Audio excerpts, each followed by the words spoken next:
Another day. Good morning, everyone. Hungry Black Man here. Good morning, Jill Tracey. How are you? I hope everyone had a really great weekend. Jill and I had a busy weekend. Jesus. A busy week for me. I'm on my way back from a tour. We were going to Charleston and Charlotte, but I have my gastro doctor appointment on Tuesday, and if I miss it, my next appointment won't be available until almost August 20th. So I was like, I gotta come back. Um, I might go right back out because Corona's just too bad. I mean, it's too bad. It's like one in every 100 Americans has Yeah. Corona. I mean, you are really playing with fire out there. I mean, I was safer in these cities than I am in Miami, though. Well, there's that. Because good morning, everyone. Good morning. Hey, Claire. Hey, Erica. And Yolanda. Good morning. So let's kick things off, guys, with our Karen of the day. We have two, and we had one of our viewers, Miss Nikki Brown, to send us her Karen contribution. So that was awesome. So let's go ahead and kick that off. Thank you and we'll get into our conversation. This Karen is having some form of meltdown because a black guy's parked outside his house. Outside his house. Yeah. How are you? Good. Good. Right here. This lady's crazy, y'all. I'm at my house. Huh? No problem. No problem. This lady's in my way at my house saying I don't live here. This woman is saying I don't live here. This is my house. You crazy lady. Another white lady pulling some more bull crap. You know what? Why do you say you don't live here? Why do I live here? I don't have to. I'm waiting for my son to come outside. I don't have to do anything you say, lady. Good. She already called the police. Another one of those ladies on TV, on the internet. Why are you running? Fuck me. Why are you talking like that? There's children out here. What's wrong with you? I was sitting there minding my business, waiting on a truck to come out, and she says I don't live here. I don't have Jesus to do that. Christ. I don't have to. Did you hear that? I'm a drug dealer. Wow. You see this stuff on the internet all the time, but you never think it's going to happen to you at your own home. Okay. Here it is. Here it is. Wow. That's amazing. She wanted to block the door and everything, man. All right. Here's our second Karen, guys. This one is Crazy. A little older Karen, and she really hates Black Lives Matter. She just hates it. So let's here we go. That's our second Karen for today.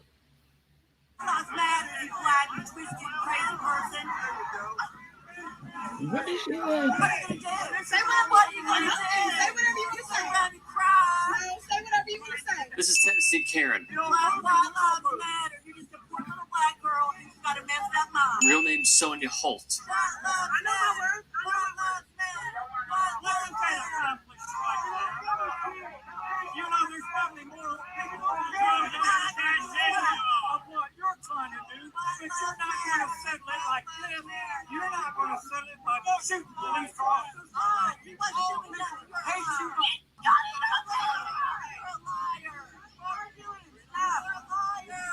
you. Wow.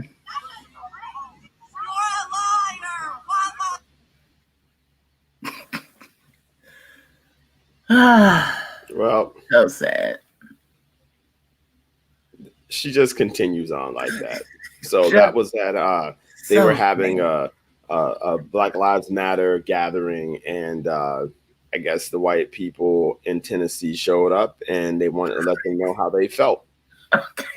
So Yeah. Now this is an update, guys. This is an update on the story that we broke on the young man who uh, was denied. Was denied. It's funny, I bet you we have a bunch of like Listen to the headline here, folks. Black family. we I have a haven't seen him in a long time. yeah, we have a bunch of followers that are like producers for other shows, and like they'll inbox me. It's really funny Hey, y'all.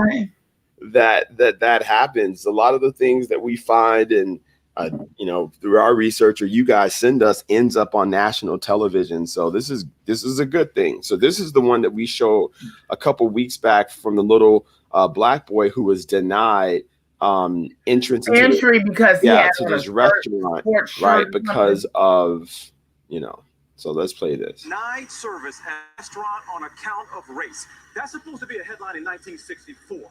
It's 2020. This incident's caught on camera. The restaurant has admitted fault. The employees no longer work there. But the heartbreak here is that a 9-year-old black boy. Right. This. You telling me we cannot eat here?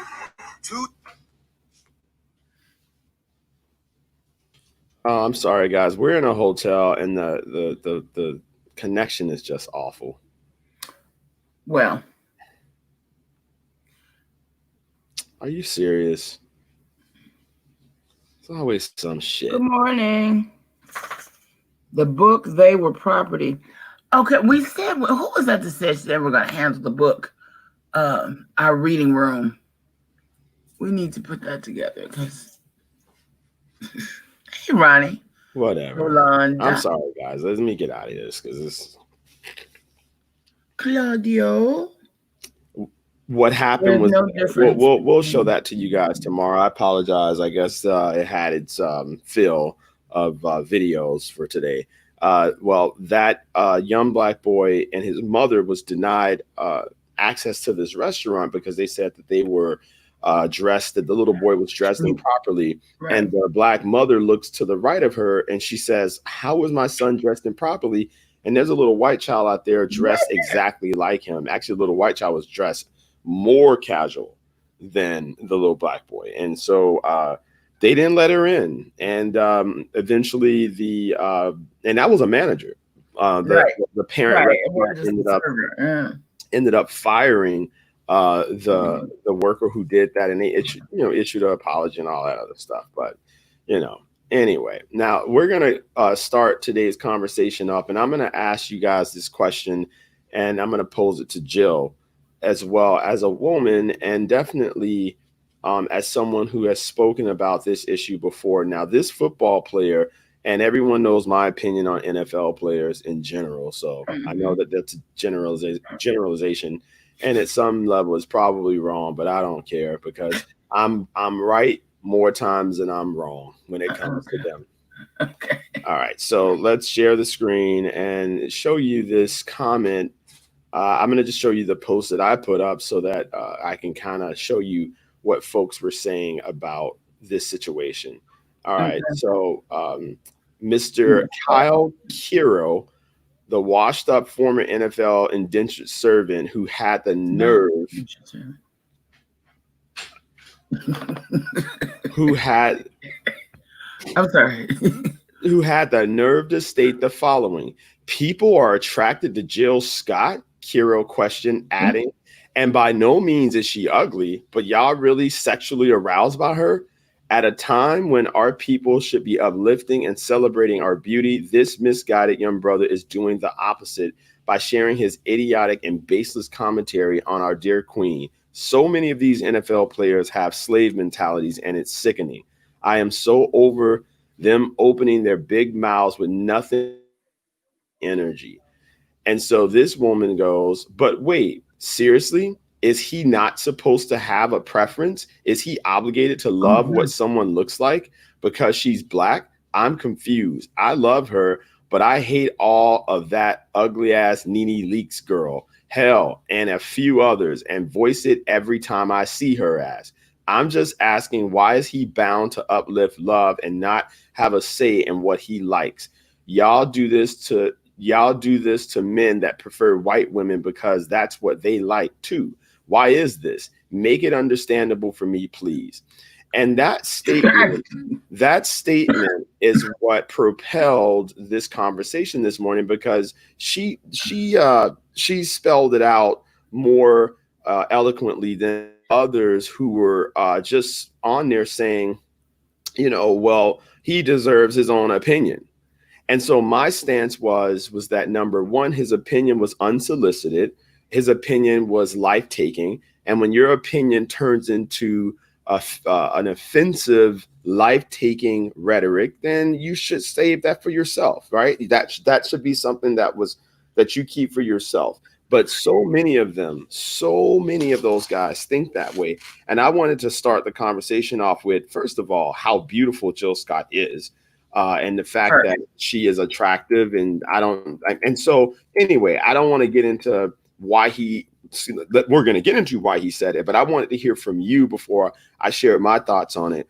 And then there's a white woman going around, and she's putting up these these Twitter posts where she's saying, if Black people love the skin that they're in so much, why do their women wear our hair? Why do Black women wear our eyes? Why? And so, number one, technically, it's not your hair and not your eyes because you came from us, but we'll get into that. I understand. But so the idea that Black women have this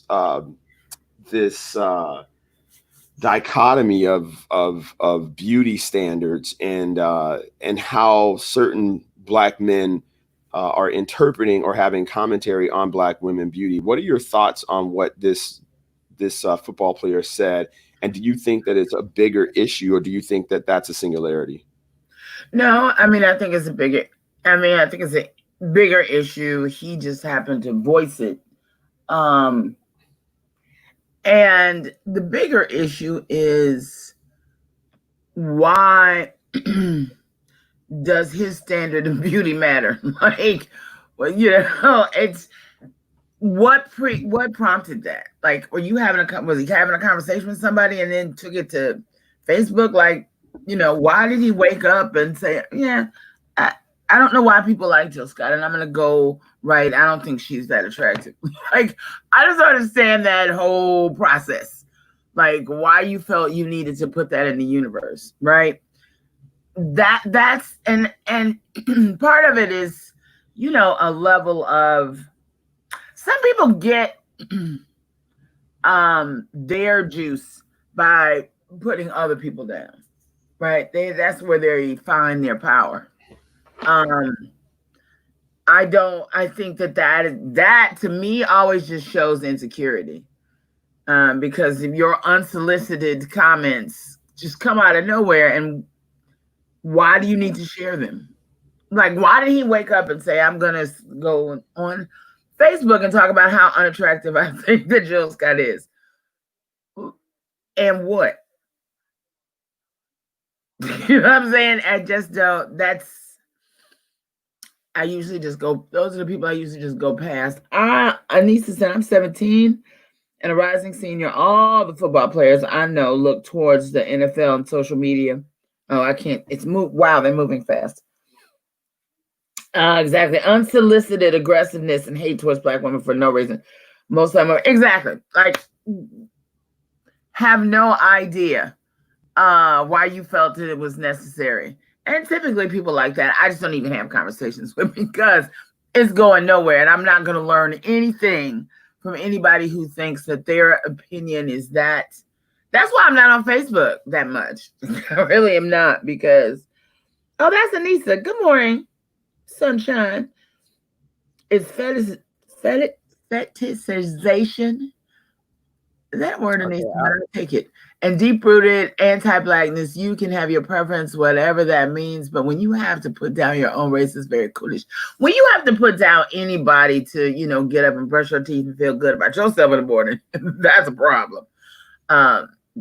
Take it from somebody who, and it wasn't, and I'll go even farther to say, when I was a gossip columnist, just what is the most salacious story I can find to talk about today? you know, the animus really was the attention, not necessarily for me personally, but to have people talking. And like I've said many times, you know, that so a man speaketh, so he is. So whatever you are putting out in the world, it just bounces back. And so somewhere, somehow, probably, you know, probably. Okay, I'm just gonna go there since he threw it out there. He probably liked a girl that looked like Jill Scott and hates himself for wanting to be with this girl who probably is not paying him no attention because she knows he's a hater. Is that kind of like weird, kind of fetishy, psyche kind of thing? You know, like, why? Jill's on your mind, and I guarantee you're not on hers. His comments were so ignorant, and he should have kept it to himself. What an idiot. Jill Scott is beautiful to me. Jill Scott is beautiful, period. Do you know what I'm saying? There are, hey, Tashara, there are reasons why Black women are forced to have to emulate their standard of beauty in order to survive in their world.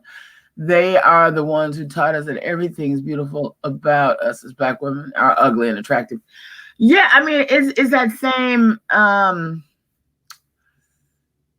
Hitler had a minister of propaganda whose sole job was to push negative rhetoric. Yeah, once the public got used to Jews being verbally roasted, then they unsolicited opinion. Exactly. Claudio, you are very correct in that. Yes. And a lot of times that's all that is. Yeah, it's funny because I remember as a child when Sir Mix-a-Lot came out with that song, I Like Big Butts. I ain't gonna lie.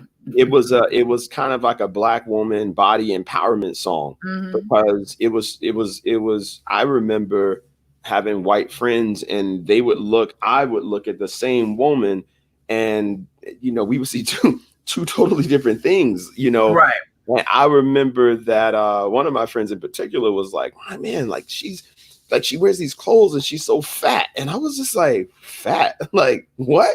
That girl not fat?" And I just remember like not even knowing the racial differences and sort of what's desired from a woman. And now it's funny because just like this guy gave an unsolicited opinion, you know, my friends were giving their unsolicited opinions. And all along, these white men like Strom Thurmond, who secretly had a Black child and was the face of the Confederacy after the Confederacy fell, they secretly liked Black women, you know. They fetishize us. And that's a big problem, you know. And that's a big problem because there's a woman that just got a divorce from this white man that called her a nigger bitch. And I know them, but I'm not friends with them or anything. I just know who they are. And the mutual friend of the woman who husband left her was telling me about how this guy was such a nice guy, but you know, when they got in this heated argument, you know, he exposed himself and was saying to her pretty much like, I was only with you because, you know, of the sex and blah, blah, blah. And he just said all this stuff to her and hurt her and left and went back to Italy. And so that was something. See, that's what Michelle and Day. Yeah, I'm trying to think of what song. I was trying to think of it and find it up. But digging, yeah, I'm digging. I'll find it. Anyway, she talks about that in a song. And yeah, I've had conversations with my friends. And I just could never, I always say I'd probably sleep. I could not sleep. Period. I would have to sleep with one eye open at all times. And I just, not to say that, you know, the color of a person will tell you who they, you know, completely are, but, you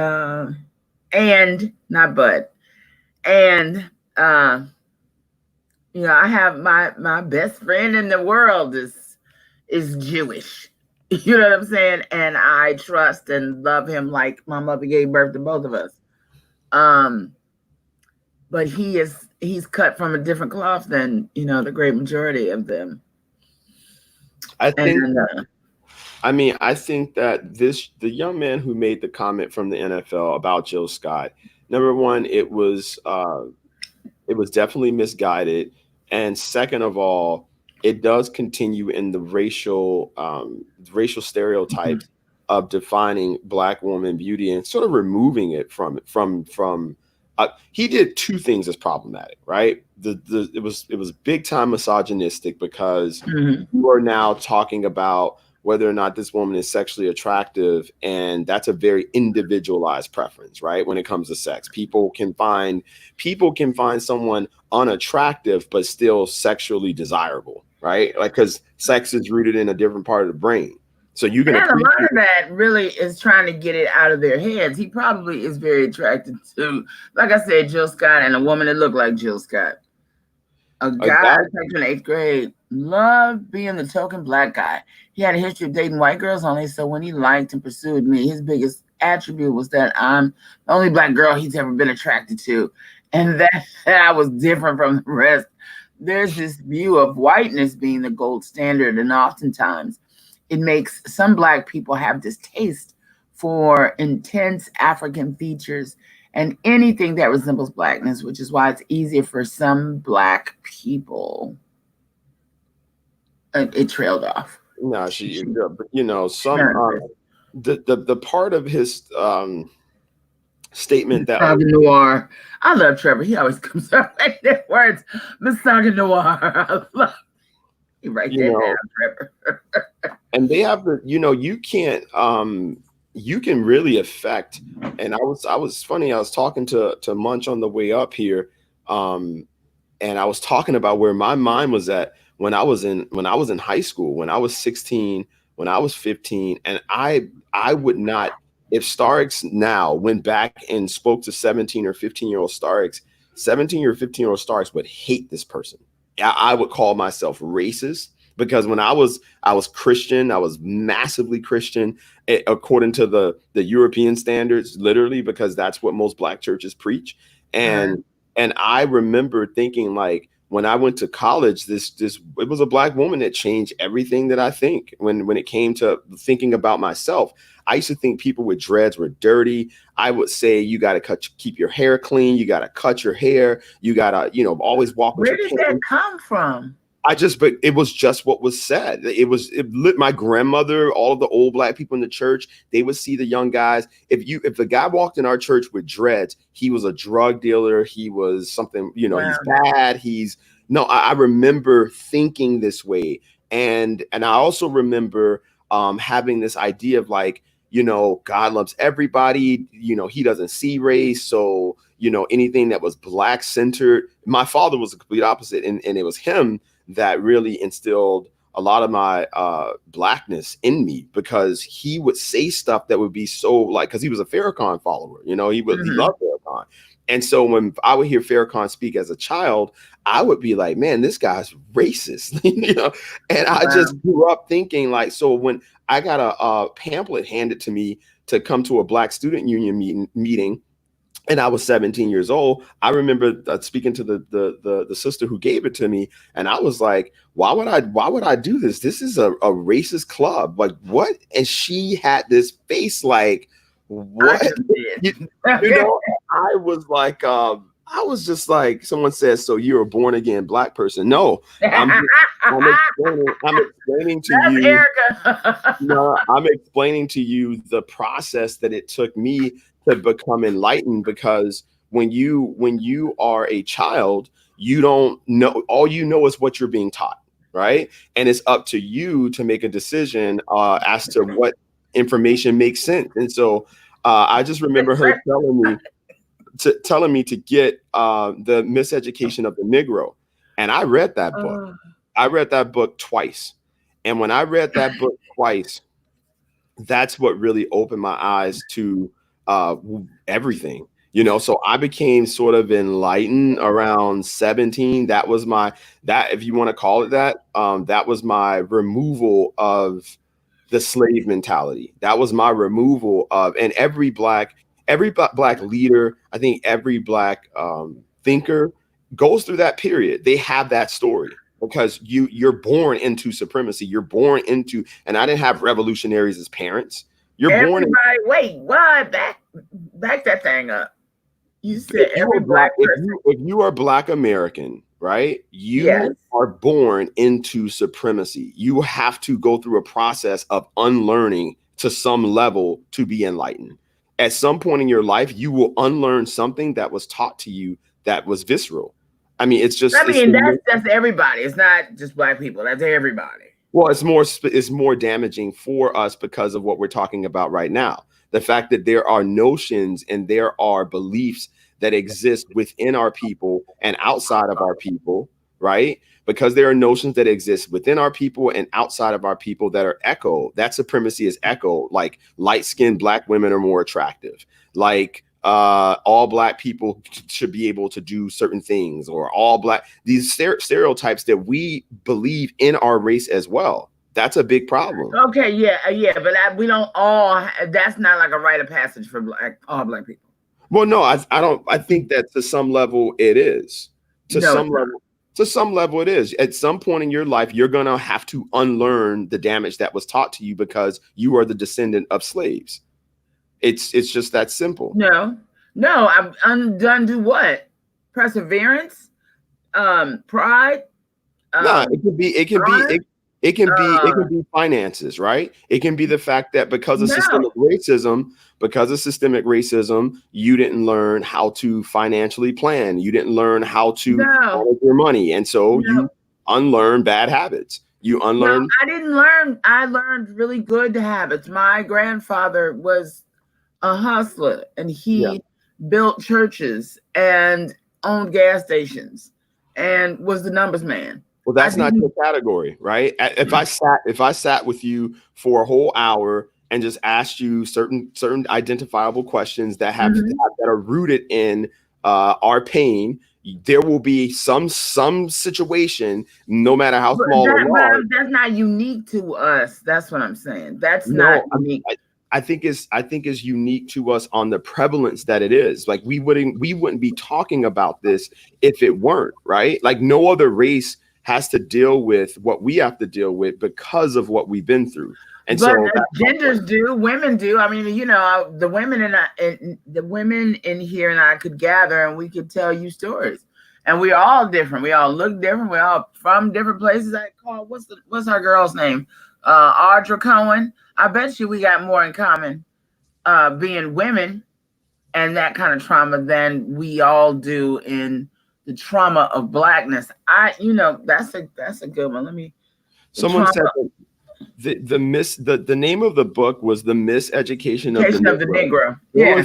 There's 3 books that I think that anybody that is attempting to acquire their minds back. So for those people who have that story, for those people who understand that, you know, when you grow older or you were indoctrinated, especially if you grew up in the Black church. If you grew up in the Black church, you're going to have some really conservative, sometimes not anti-Blackness. I don't want to say that, but it teeters on that. Almost the fact that King wanted to be with everybody instead of strengthening our economy and saying, fine, like if it's separate but equal, we're going to make our side as best as possible. But that didn't have anything that he was on a philosophy that this land is our land, just like it's anybody else's. That was the, come together right now. But then as he matured and he got closer to his death, he realized that was not going to get us where we needed to go. We needed to strengthen within ourselves before we could, because love was not going to overcome hate with them. They were motivated by hate. And I think the closer he got to that, he saw that has nothing to do with anything but fear and hate. And because that it was not going to be fixed, because that was the horror and suffering that they visited upon Black people and anything other than white people is their curse to bear for the rest of their lives. That's not one that we bear. It was inflicted, but we don't have the guilt trauma of having inflicted it on other people. That's another level of hate. Yeah, I mean, like most people who, talk about like talk about King. Like a lot of them have not read his works, and so when you read the Massey letters that was compiled, that was compiled in an anthology, The Trumpet of Consciousness. And when you read his autobiography, and when you really listen to what King was saying initially, it was very rooted in the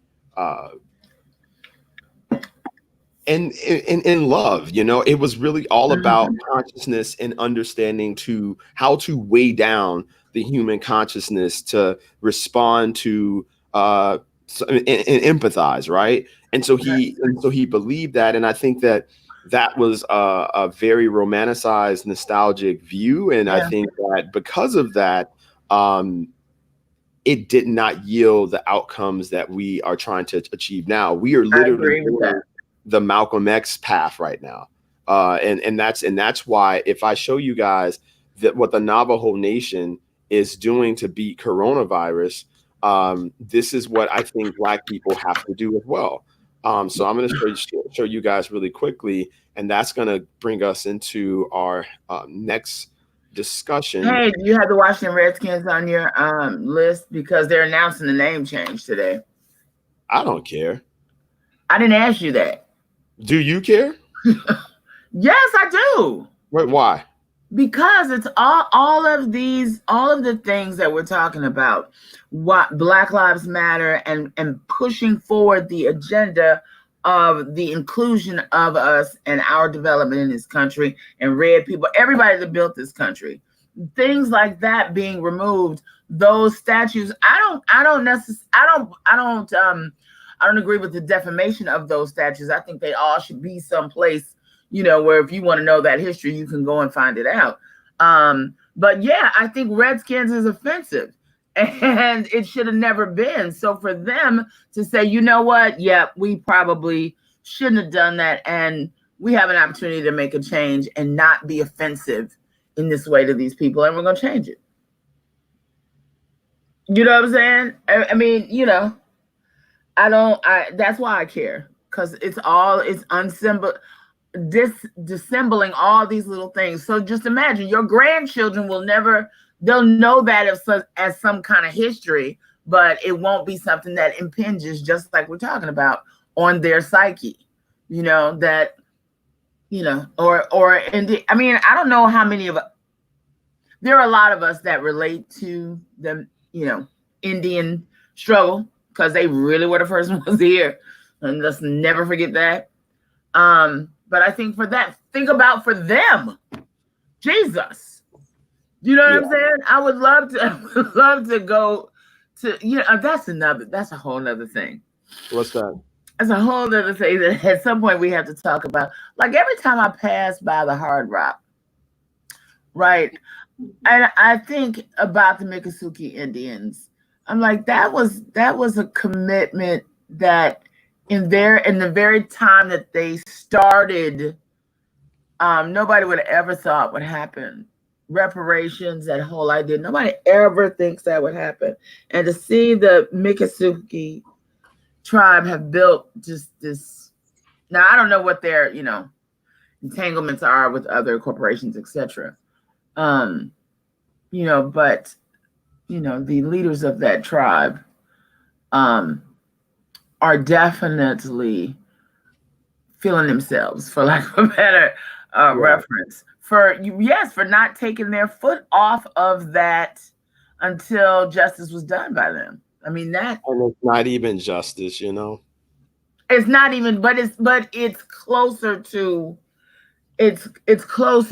some sort of justice. It's just better than nothing.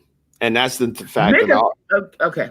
I'll give you that. I won't argue that point. It's just better than nothing. And these white people that are in power, they do some things that it's just so insulting.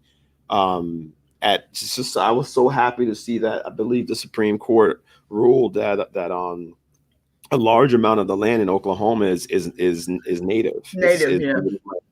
And it's just unfortunate. Now, I want to show you guys what the Navajo Nation is doing to combat coronavirus, and they're doing a much better job than the nation. And I think that we can take a page from this. That was, yeah, I saw that story run several times. You That say was, you were like on a Sunday afternoon, okay?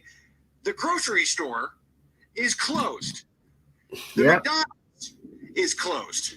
The McDonald's drive-through is closed. For Mhm. 57 hours every weekend, everything in the Navajo Nation is closed. Masks are required everywhere all the time. And as you mentioned, there are curfews every weekday night as well. Those are the measures that the president of the Navajo Nation, Jonathan Nez, says needed to be taken because the story here in the Navajo Nation just a couple months ago was of a raging, out of control pandemic. Mhm. He says he's got it under control. His numbers have flattened and started to come down. But the rest of Arizona, other parts of Arizona that aren't here, if it's a Sunday afternoon, you can shop. You can go through the drive-through, and you can eat in restaurants. And masks may not be required. So for the challenge for the Navajo Nation is trying to keep that story out there from changing the story in here. Mhm. I interviewed with Jonathan Nez this morning and asked him about that challenge. Early on, of course, everybody heard that per capita Navajo Nation was hit hard with COVID positive. But we started early on with mandating our people to wear masks. Mid-April, we also did some really stringent public health orders. And, we have curfews every day from 8 p.m. to 5 a.m., total lockdown. We also incorporated a 57-hour lockdown, which we're in right now. There's nobody driving around. And people that do drive around, our known Navajo citizens, will get cited, be told to go home. So we have done what we are able to do with the laws and the policies and regulations that we have. Is there a lesson that Phoenix can learn from the experience here? Absolutely. What is that lesson? That's the case study. Wearing masks slowed down the spread of COVID positive. People wearing masks, and studies have indicated that. And if you want to use Navajo as a case study, it shows that wearing masks, washing your hands with soap and water, social distancing, and our shelter-in-place order have all contributed to flattening out the curve and now lessening the spread of COVID-19 here. So you listen to him talk about, specifically what he's doing for his people, because no one else, again, is going to care about the Native American people besides Native American people. Yeah. And when Black people understand, our Black mayors, Thank you, Erica. our Black mayors and our Black leaders need to understand and start speaking in that term. There's about 300,000 Navajo in the nation, and there's about 5 million Native Americans left. And so that's a big problem in the sense of, number one, you have a population of Black people who were brought from Africa to be slaves outnumber. I mean, it's over 40 million of us. And so you only have 5 million Native Americans in their native land, and they're dying off from all of the systemic racism that bewildered their people, from alcoholism to all of the experimentation that was done on all of the different tribes. Andrew Jackson, who was a total demon, who forced them out of their lands. And so now you have a president of the Navajo tribe of, like I said, about 300,000 people, and his COVID numbers are almost completely non-existent. He's flattened the number of people who are being infected. The number of deaths that were attributed to COVID is down. And so when we look at Black people, what Farrakhan was saying, and this is the difference between the leadership that Farrakhan is attempting to do and the leadership that I think that other Black leaders are attempting to do. This idea of always just trying to work with everybody instead of focusing on your own people is a big problem at this point. Because if you listen to the rhetoric of these racist white people, they really agree with the fact that Black people really obviously should be able to work within our own people to solve some of our problems. And so in that respect, I totally agree in the sense of where do we go from there. Tashara, you would have to inbox me because I can't copy and paste there. I swear folks here in Texas are competing with Georgia and Florida to see who can rack up the most positives. The metamorphosis you're speaking of as it pertains to the black race is explained in the Nigrosine theory and the critical Yeah. theory. So I was gonna say, pull that up. I'm telling you, that was Zoe that said she would help us with the reading room. Because really, we have a wealth of knowledge that's coming through the show, and we really do need to start a reading room. I will deal with that part since you do the topics. I will work on a reading room and the Church of the Born Again Blacks. I don't know. I must have said something earlier, but that is a good conversation. All of those people who have come back to black. I don't think it's coming back to blackness. I think that it's literally discovering yourself. And it's something that every black American to some level has done, because ourselves were taken away.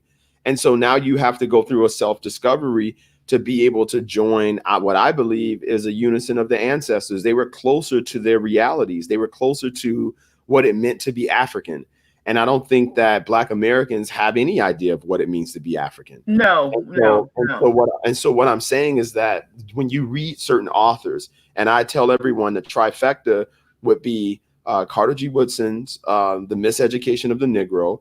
Then your second book should be Du Bois's Souls of Black Folk. And then your third should be Booker T. Washington's Up from Slavery. Those three give you the best foundation of African American political ideology, cultural ideology, and provide such a great example of the different minds that attempted to route black thought. And then if you want to really get cracking, you can read some of the works of Marcus Garvey, only because Marcus Garvey was a bit different from the three of them in advocating a total departure from the nation. And he was the only one that sort of really advocated that, because it really didn't work when doing the Monroe Doctrine, right? And so, but you did have, white people involved in that one, and Garvey was more all black everything. So, those three authors, those three books are probably what I would say is the starter pack of. Okay, so send me the list so Zoe and I can get together, and whoever else who has sent us white papers or books, titles, whatever, send them to me, please, at Hot Talk Show Notes. All right. At gmail.com. Nessa said, however, Black people were not given reserves or the chance to create mass unified generational communities. Just a little more than 50 years ago, Black Americans were intentionally divided and systematically placed in ghettos. There's a reason a lot of Black people use the church as a political forum and a place to cultivate community, because it was one of the few places police and other authorities couldn't meddle in our business. Actually, that's actually false. The Black church used to have white monitors. They would just sit inside of the church. They would sit in the church and make sure that the pastor didn't say anything out of line. And then further, Anessa, the FBI, along with other very insidious white-driven organizations, including the Rockefellers to some extent, would actually have Black pastors on payroll to preach certain dynamics and rhetoric to their congregations. The Black pastor was actually used as a tool to keep Black people minds totally gone. Well, now, I mean, you had a few pastors that would get out of line and they would be lynched. They would lynch those pastors. And so a large proportion of Black pastors were actually on the payroll of some of these white supremacists. And that was very unfortunate. But you did have righteous Black pastors. You had certain denominations that were a little more impervious to protecting their people than others. And one of the main ones was the African Methodist Episcopal Church, who was founded by Richard Allen in the late 1700s. And so when you read the works of Richard Allen, and you research, what he did and why he started the church, the AME Church is one of the oldest denominations, and actually it is the oldest. And then after them comes the Church of God in Christ. Those are the two oldest Black denominations. So I do invite you to read the fact that pastors in general were a lot of times they were prevented from being completely transparent, and you can see that also with the slave rebellion that was ensued by Nat Turner. Yeah.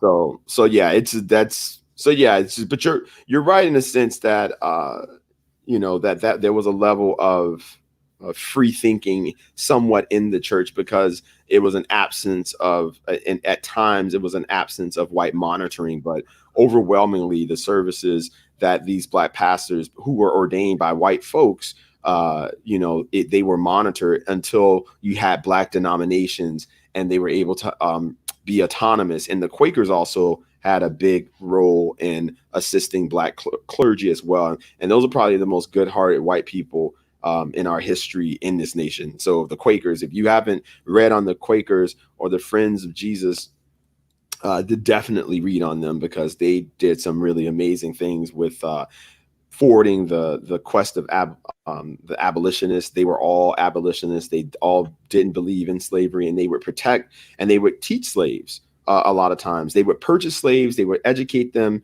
and then they would free them. So look up the Quakers if you want to see examples of what I guess white allies would actually look like. Speaking of white allies, we were in Savannah, and we were at this place, Jill, this barbecue spot, and this white woman was at the front, and she was at the front, and we asked for the owner, and so she was like, he's in Atlanta, and we were running into places that people thought were Black owned, but they end up being white owned.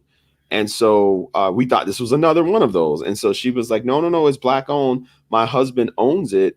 And so we were like, oh, so we were talking to her, and it was funny because her name was Nikki, and she was like, I know how it is, and I try not to be in interviews. I try not to be on camera or anything like that, because I know what people are going to think. So I let my husband, do all of that. And, even though we're partners, and she's like, so I was like, oh, so like you invested? She's like, not only did I invest, she's like, I left my career to support my husband's dream, because she goes, I had a passion. And she said, I had a passion with what I was doing, but my husband is also my passion. So I chose the passion that was closest to me, which is my husband. So I quit my career and I put everything into his dream. And now we're here.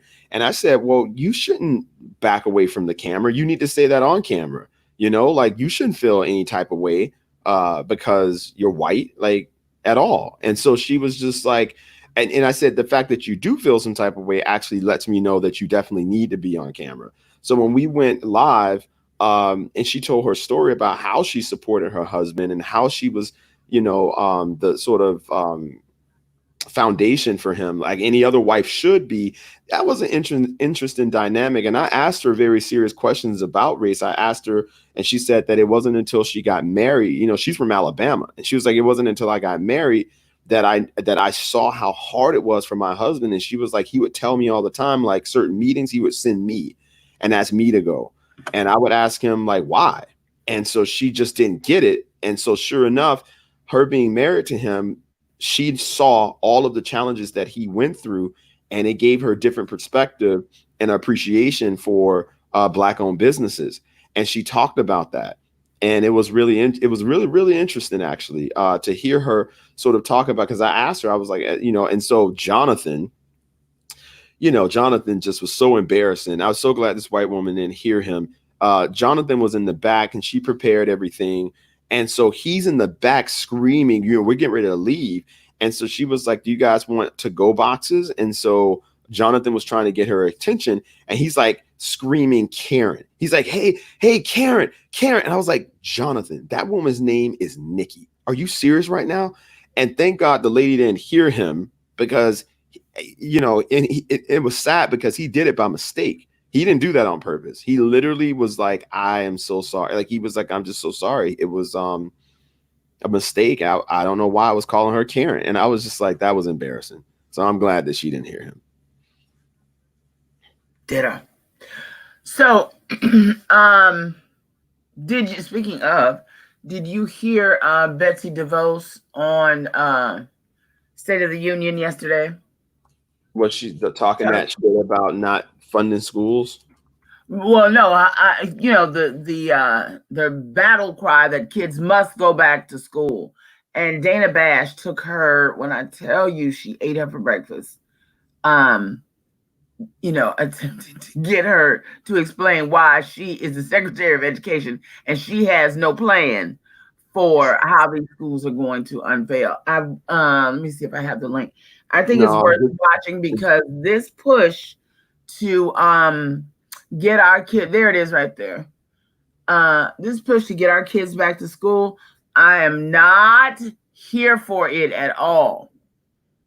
You're asking students to go back. So why do you not have guidance on what a school should do just weeks before you want the schools to reopen? And what happens if it faces an outbreak? There's really good examples that have been utilized in the private sector and elsewhere, also with frontline workers and hospitals, and all of that data and all of that information and all of those examples you can should be know. Okay, but I'm not hearing a plan from the Department of Education. Do you have a plan for what students and what schools should do? So schools should do what's right on the ground at that time for their students and for their situation. There is no one uniform approach that we can take or should take nationwide. But can I just ask you, a school in the city of Detroit are very, in my home state, in the city of Detroit, would be very different than that of a school in the Upper Peninsula. Exactly, and that's the point. That's completely understandable. But you are arguing over and over that they should handle this on a local level. But at the same time, as the Secretary of Education, you are trying to push them to do a one-size-fits-all approach, which is go back and reopen schools. You can't have it both ways. I am urging all schools to open and to be providing their students a full-time education. We all acknowledge that could and may well look different in a certain area that has a flare-up of the virus. But the go-to should be that schools are opening and fully functional and operational, giving parents and families the flexibility that's necessary. So if there is a situation where a child is has a vulnerable underlying condition, that the parents could have a choice to be able to. So just to be clear, are you saying that areas where there is a flare-up, that schools should revert to remote learning? I'm saying that schools should have plans like Miami-Dade County has. They should have plans, and that parents and families should know what their options are. I'm asking you, Madam Secretary of Education, if there is a flare-up, should schools revert to remote learning? You're very aggressive about saying reopen, and the next question, the obvious question is, what happens if they feel that they can't? Are you comfortable with remote learning if they can't?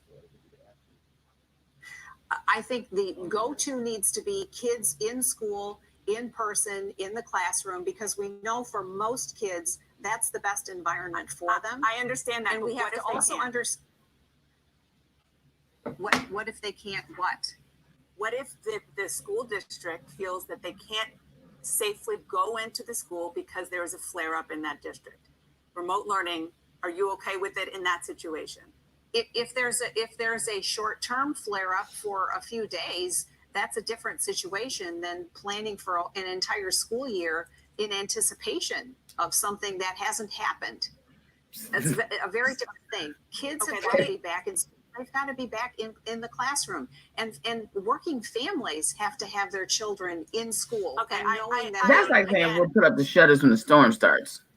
Back in school, nobody is disagreeing with that because of schools, because of childcare, everything. We know the reasons. Right. So You see what I'm saying? That has more to do. I mean, I don't. Yeah, capitalism politicians love putting how do I pronounce that word? Protesterates in harm's way. This is a funny way of saying that you're okay with your children of the working class being killed for your own agenda. Yes, Miss Anissa, full-time education. You mean textbooks with the Claudio, that was a good one. Could not a spit smart. Thank you. And she is the director of the Secretary of Education for the United States of America. Not on your life, people. Not on your life. Thank you. Very, Claudio. That's what I'm saying. They're pushing too hard for this. This is very suspicious. And I did a story. Well, last night's Hot Talk. One of the downfalls of all this, digital shit. Is that sometimes systems break down for some reason or not. Last night WeTransfer was not transferring shit on time, so my episode of Hot Talk, well, the week before reran last night. But I'm gonna put the show what was supposed to be on last night. I'm gonna put it up on my YouTube page, and then it'll run this Sunday because there's a lot of good information on there, specifically about Melba Pearson's event on Sunday. There was a student. I have to get it in front of me. And then the AKAs are doing this really great thing called Behind the Badge, where they're creating a Zoom forum for children to talk to police and parents. And I thought it was just a really brilliant idea. And lots of other good stuff. So I'll put it up on the YouTube page. But that idea, people sometimes forget education equals money. Thank you. Schools are losing funding and money. Students give schools funding. Less kids, ratings, and funding will go away. I fear schools and communities will start closing. Yeah, because they can't, because the way the system is set up now, the Department of Education could just fall apart. But at the same time, it's not worth risking our lives. And we already see that they don't care nothing about our lives at all. I mean, the school system's such a failure anyway. I don't even care. I mean, it's just, they're going to indoctrinate. I care that they're trying to push people to send their children back to school with this ridiculous narrative that they're going to be so far behind. No, they're not. No. That's a crazy narrative. They're far behind in school. Thank you. That's what I'm saying. Who is that brother? Oh my goodness, we need to find him. There's a brother that teaches kids how to read in less than 4 days. He was on Hot Talk way early. Jesus. If anybody knows who I'm talking about, please reach out to him. Because see, this is a time. Is that the professor from UM? Oh. No, that's Donald Jones. I think you're talking about. No, this brother, he started his own kind of reading school. And he teaches kids how to read in 3 days. Yeah. If anybody knows what I'm talking about, I have to go to my. I think Munch is in the background. He's saying that he's looking him up, his name. Thank you, Munch. So, I think that the public education that we have in this country is trash. And I think that they treat teachers like shit. And I think that because they do that, teachers, these teachers would be so much better off if parents can find a safe space for their child to just log online. I think the kids will perform better than in person. Oh my God, they do. The classes that I teach. And I also play. I'm gonna play it Sunday. I also played my kids project for the end. We do this youth education conference at Miami-Dade. It'll be on the 24th, 25th. And, it's on Zoom, but, And their project was so good. It wasn't due Star X until Thursday. They finished it over the weekend. It is so brilliant. It's basically a time capsule of their lives right now, the summer of 2020. And it just, oh my God, it's so brilliant. I cried like a child. When I listen to it, I will I'll share it tomorrow. Maybe we'll start the show with it tomorrow, but just these brilliant kids. That's why I tell you, these kids are ready. They got it. And they really just nailed, a lot of what we talk about, Star X, the fire this time, and they're ready. They will come up with some bullshit truancy tactics to scare people. Oh, exactly. But, protecting your kids is first and foremost always. So, but, this COVID thing, now listen, I was a very good friend of mine called me yesterday and was sharing how they think that this COVID thing is just a hoax. And I could not believe it. I was like, oh my, and they're not watching the news, like we are. They haven't had anybody close to them die. And really, really was like, I think it's just, I was like, oh my God, who would create this? Are you all having experiences of other people like your friends and stuff that really don't believe that this is true? That believe these numbers are inflated? Like I've never experienced anything like this in my life, that so many people don't think that legitimately the coronavirus is killing hundreds of thousands of people. There's a lot of people that still believe that it's a hoax. It's a hoax. I'm like, oh my God. And what even, like, who would be benefiting? Name is Marcus Klein, Jill. Huh? The guy's name is Marcus Klein. Thank you. Marcus, Marcus Klein, Kline. So you can look him up on Facebook. Marcus Klein. Yeah, he was on. Munch might have even been there. I remember. Munch said that he has a school in Ghana and all this other stuff. Let's look him up real quick while you. Yeah. Yeah. You stole my road dog. So V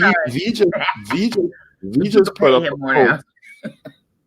He just put up a post, and the post says over 600,000 will be evicted in Florida after the state of emergency is lifted. Trying to prepare myself for this long and hard new reality of elevated poverty and struggle community will face.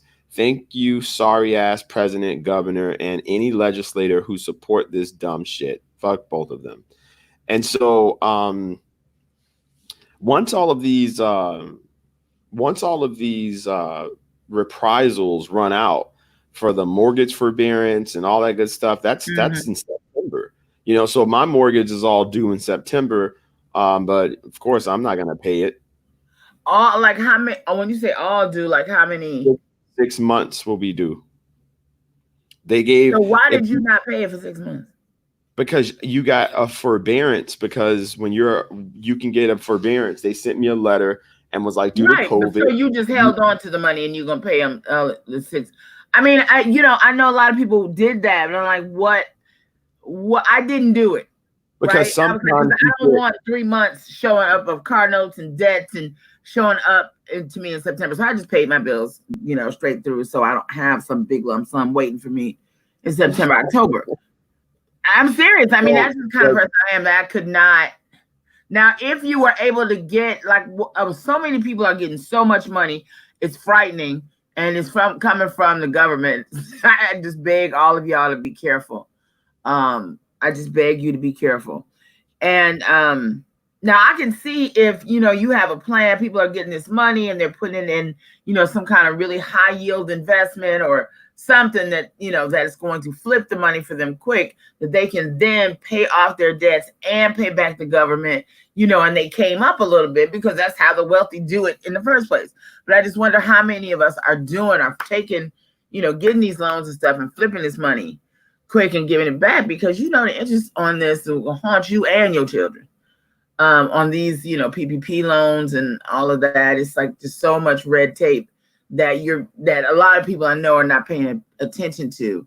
That's going to come back, like you said, like a boomerang and knock your teeth out. I mean, I played a little Russian roulette in the sense of, I did this for the hurricane, and Chase at the end when I was going to pay everything, they came around and said that they would wrap that amount of the 6 months forbearance back into the loan. So hopefully the same thing can happen. Yeah. So hopefully same thing can happen. But Chase sold my mortgage to a bank called Midland Mortgage, and they're a smaller bank that needs money.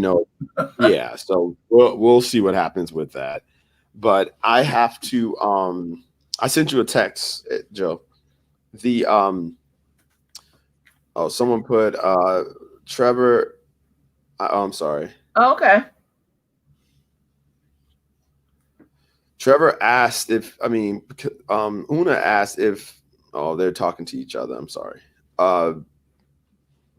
Today we're going to, I have to get on the road because we have a review at 11 that I have to be on time for. So I apologize. I have to hop off a little early today, guys. Tomorrow, we're going to have a conversation about this this really great initiative that we started from our conversation last year. Our conversation last week. Sorry, about charting our own destiny, and we got together. We being our followers, and we're going to be raising $1 million to buy a supermarket in the plaza that it's in. And so I want to keep you guys updated on that. So we'll talk about that tomorrow for sure. Who is Claudio? I like Claudio already. What happened? Here we go. He's in Texas. He's at homeschooling here in Texas, especially among middle-class white folks, skyrocketed within the last year, almost like they knew something was coming. I'm sure they did. This is not a surprise to a lot of people, right? So listen, all right, well, get on the road. It is Monday. I did get 2 hours of sleep, so I'm going to get some work done and walk these children. And I will be safe on the road. Are you back tomorrow in Yes. In your humble abode? I am. Awesome. Well, safe travels. Give Munch a kiss for me. No. Definitely not. Okay. And you all be safe out there, and I will talk to you. And all of you guys, thank you for joining us as always. Claudio, welcome. And Canella, I don't know if I've seen you before. And Trevor, shout out to Trevor. Now I can take my tinfoil coat. What did he say? I can take my tinfoil kufi off. Oh, your tinfoil. My tinfoil. Claudio is the most. So welcome. You are among family now. And everybody else. Thank you. But what's gonna happen, all jokes aside, though, with the vaccine when they come out with it? Because, what do you do now? I don't know. I don't know. I'm just I'm looking at a whole new normal. And I think that other people like us are going to, look to what we're doing. This is the future for right now. And, I had a really great conversation with Kevin Cohee about that, about if you are not looking at creating a platform for yourself online to earn income, then, you are asleep on the job.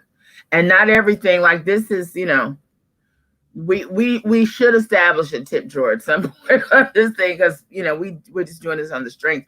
StarX is paying for the streams and everything, and I am diligently showing up at 9 o'clock in the morning. So I think that, but the point is, everybody's got some talent that somebody in the world wants to hear about, be about, learn how to do whatever. Everybody got to figure out what theirs is and get it up on a platform. on this level playing field. If ever there was, you would agree, StarX, if ever there was a level playing field, it is the internet right now. They're going to force us to take it in order to get a job or go back to school. Oh, Empress, you know what? I would not be surprised. I'm telling you, know, we StarX, once you get back, we need to really, figure out how we're going to navigate this conversation, because A, it's not going away, and B, we really need to really be looking at the resources that we're going to need as a community once this fire really gets hot. The closer we get to this election, the worse all this is about to get. No, seriously. And it's just really unfortunate that our nation is like imploding. I mean, it really is. And we don't see it like, because we're not like feeling it, but we're going to start feeling these industries that are being impacted. And I really hope Joe Biden and his economic team goes back to the table. I listened to his recovery plan, and even the House Democrats was like, it's going to take so much more than that. And so I'm hoping that he goes back to the drawing board. And the cool thing about Biden, at least, I think Biden will at least listen to his advisors, to some level, because he doesn't really know everything. And I think that that's at least a good thing, because Trump, I need to see Trump's secretaries gone. Like, these people are just so incompetent and so it's like the Empire of Doom, it's like, my God, you don't have one competent secretary that not one. And that Betsy DeVos, if you didn't believe it, once you watch it, you viscerally feel that woman, excuse the reference, is trying to send us, into the water. I'm sorry, they're not about to make lab guinea pigs of our children, period. End of story. So wherever we find ourselves in every country, every city, we're ready. We have the talent. We're armed with the tools. So we can, all of us cannot let this go down. And we will find a way to teach our children, and probably be better off for it. We will. We definitely will. And I think this is a unique opportunity for us to do some things that we've just been complaining about for so long. So let's get it done. And that's the conversation for tomorrow. Yay! All right, you guys. Take care. Have a great day.